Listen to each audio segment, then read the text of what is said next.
ഇങ്ങനെ കൃഷി ചെയ്യുന്ന സ്ഥലങ്ങളാണ്. എല്ലാ ഐറ്റങ്ങളും ഇതിനിടയ്ക്ക് വെച്ചിട്ടുണ്ട്. ചീരയൊക്കെ ഭയങ്കര ഹൈറ്റ് കണ്ടോ, ഭയങ്കര ഹൈറ്റിലോട്ടാണ് പോയത്. സമയമില്ല, അത് പണിക്ക് പോയിട്ട് വന്നിട്ടൊക്കെ അത് ചെയ്യുന്നത്. ചീരയുടെ ഒക്കെ ഹൈറ്റ് കണ്ടോ, ഭയങ്കര ഹൈറ്റിലോട്ടാണ് പോയി നിൽക്കുന്നത്. ഇത് വെണ്ട, കൊമ്പൻ വെണ്ട, ഇത് പയറ്,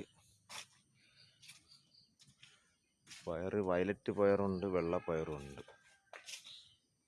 വയലറ്റ് പയർ കണ്ടോ, നല്ല കനമുണ്ട്.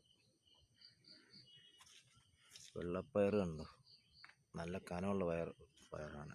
ഈ ചീരയുടെ ഹൈറ്റൊക്കെ ഉണ്ട്, ഭയങ്കര ഹൈറ്റിലോട്ടാണ് പോകുന്നത്. ഇങ്ങനെ ഓരോരോ ഐറ്റങ്ങൾ നട്ടുവിട്ടിരിക്കുകയാണ്. പിന്നെ ഇത് ചതുരപ്പയർ പൂക്കുന്നുണ്ട്. ഇടയ്ക്ക് മഴ പെയ്താണ്ട് പൂളെല്ലാം പോയി. ഇങ്ങനെ കാ പിടിച്ച് വരുന്നുണ്ടെന്നുണ്ട്. ഒരു കാ ഉണ്ട് എൻ്റെ ഇടയ്ക്ക് കണ്ട, ഒരു കാ പിടിച്ച് വരുന്നുണ്ട്. പിന്നെ മുട്ടുകൾ കണ്ടമാനം വരുന്നുണ്ട്.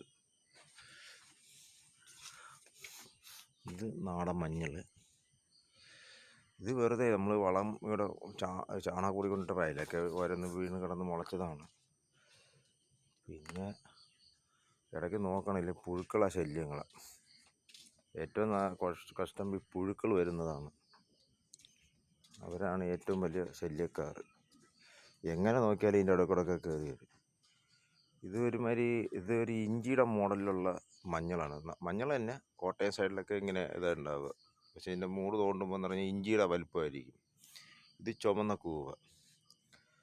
നമുക്ക് കണ്ടമാനം ഇത് പിടിക്കും. ഞാൻ ഇത് വെച്ചതാണ്, കണ്ടമാനം പിടിക്കും. പിന്നെ ഇത് ബ്ലാത്താങ്കായ ചീര പാവി വെച്ചിരിക്കുന്നതാണ്. ഒക്കെ മുളച്ച് വരുന്നുണ്ട് കണ്ടോ, ബ്ലാത്താങ്കായ ചീരയാണ് ഇത് വെച്ചിട്ടുണ്ട്. ഇത് ഉണ്ടമുളകിൻ്റെ തൈ വിത്തുമായിട്ടുണ്ട്. പിന്നെ വഴുതനയുണ്ട്. ഇത് ബീട്രൂട്ടിൻ്റെ കിഴങ്ങെടുത്തുകൊണ്ട് വെച്ചിരിക്കുകയാണ് മുളപ്പിക്കാൻ. അങ്ങനെ ഓരോ കാര്യങ്ങൾ ചെയ്തുകൊണ്ടിരിക്കുകയാണ്.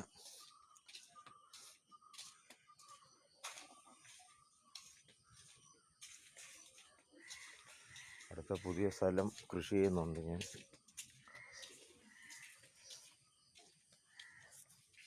കണ്ടോ, ഇവിടെ എല്ലാം പയറും ഉണ്ടമുളകിൻ്റെ തൈയൊക്കെ വെച്ചിട്ടുണ്ട്. പയർ